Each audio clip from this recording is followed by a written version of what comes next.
Okay, so you're wondering what's going on. So I just recently come back from a 10,000 kilometre trip up around Queensland. After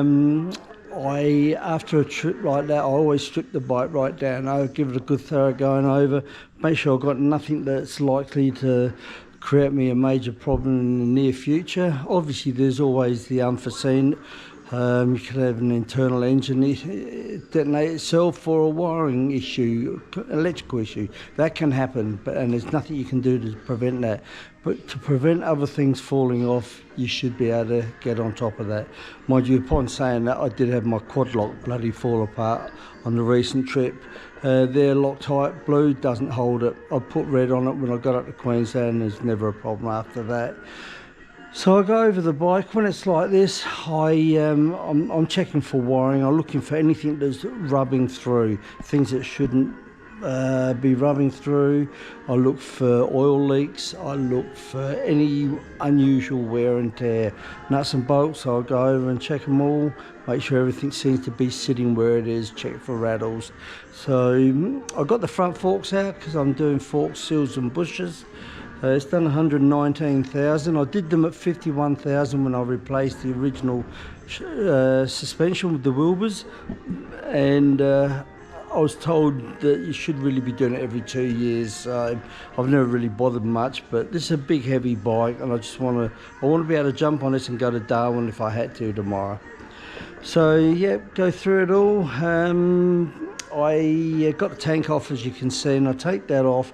One, it's easier to get to the fork legs without damaging paint.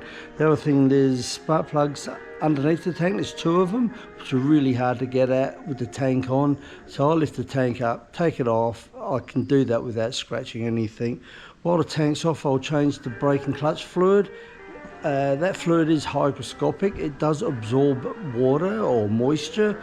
Moisture creates corrosion and lowers the boiling point of brake fluid too, which will then give you brake fade. So important to do all that at the same time. Just having a look, yeah, brakes, obviously we'll check wear and tear, but I did replace the brakes just in the weeks before I went away, so I know they're fine. But once again, you make sure you haven't got anything untoward happening there, something you didn't expect.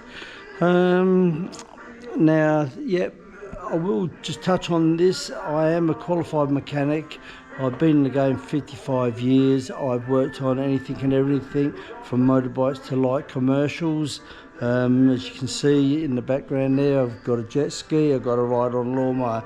I tackle all that myself, but only do this if you are a qualified mechanic, or if you are very mechanically minded. Failing that, take it to your regular mechanic or take it into the dealership. There's some areas on the bike I don't touch, I don't know enough about, and I don't have the tools, so I do take it in to my dealership, which is in Adelaide, and you'll all know who he is. It's the #1 dealer in Australia and #1 in the world, recently voted. So yeah, the reason why I say you must do this only if you know what you're doing. I've got a bike here, I'll show you. It's my neighbour's bike. He adjusted the chain himself, and yeah, got something drastically wrong.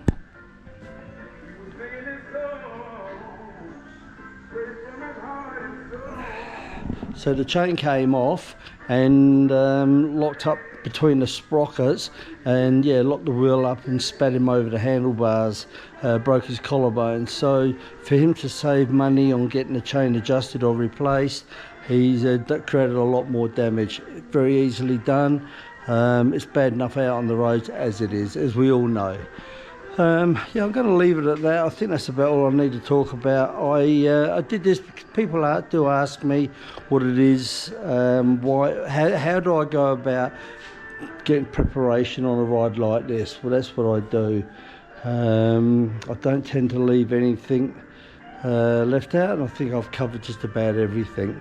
All right guys, I'm out of here, and thank you for watching. Any questions, feel free to ask me, but failing that, please just take it up with your dealership or with your trusted mechanic. Thank you. Bye.